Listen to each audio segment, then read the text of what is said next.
how they could bounce back. It seemed like they were able to do that in the second half. You know, like I said, we're very young. Our kids are babies still.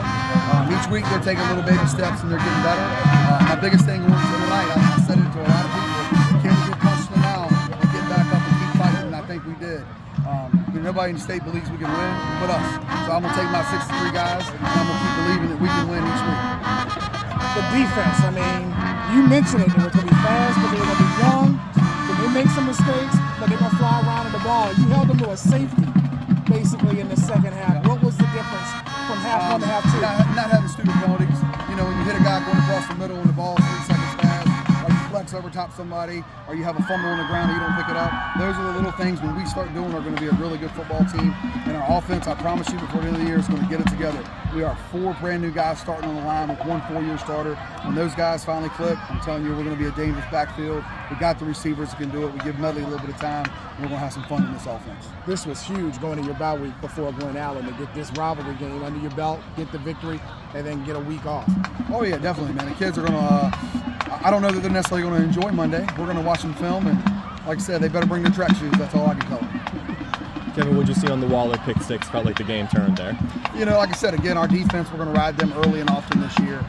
Dre's one of 4 guys that, you know, we have our seniors that are on that side of the ball. His season was cut short last year with his broken leg, and I think this is a game that, you know, he really wanted.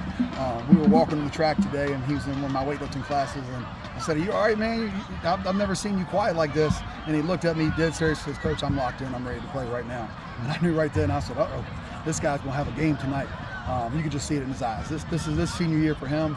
He took it to heart last year, you know, playing for those who can't, because last year he was one of those guys. Coach, you had that fumble to start the game on the kickoff. What did you say to the team after such a rough start? You know, guys, we're going to make mistakes. They're high school football players. We're going to hold. We're going to have fumbles. We're going to have some penalties. But what are you going to do to get back over it? 17, like I said, it was a muff catch. I mean, he's not a guy that's had a lot of opportunities doing that this year. So again, we got to kick some more. I'm going to take that as a coaching point. You know, let's make sure we get to our second line guys a little bit more. When you got 2 speedsters in the back, like 18 and 1, that can return it, I think we're going to see a lot of those front guys getting some returns this year. And you had mentioned before the season started a bunch of you younger guys, Jonah Harris, Mike Davis, Waller. They made plays tonight. What can you say about this young crew? You know, Jonah's a senior for us, and like I said, you know, he was a kind of a 50-50 guy last year as a starter, and he's really stepped his game up. Our guys live in the weight room, and I changed the way we did our off-season.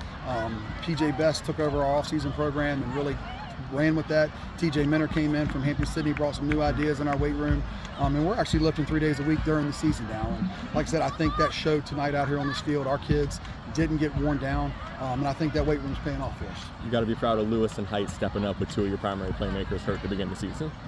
Oh yeah, definitely. I mean, you know, I think Ethan Medley made some plays in the first half for us. Height, like I said, again, once my 4 babies on the offensive line get their feet wet, it's going to be a special little team on offense. We got the receivers that can stretch the field and make plays happen. Delwan Waller, Micah, and I mean, it's, you know, Danny Lewis. It's a plethora of athletes over there. Now we just got to get that run game going. Y'all always make a run in the playoffs. This year it felt a little bit different coming into the season because of the young team.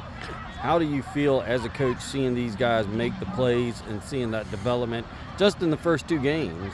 Very satisfied because, like I said, my coaches spent a lot of time this offseason getting these young guys prepared. You know, before the game, I said, guys, you remember when we were bleeding and sweating back in December, and we took it all the way into July when it was 110 degrees, and then we carried it over into August 1st. I said, here we are in September on a cool night over here playing our, you know, crosstown rivals. Couldn't ask for a better atmosphere, couldn't ask for a better game, and, you know, the kids showed up and played football. Thank you, Coach.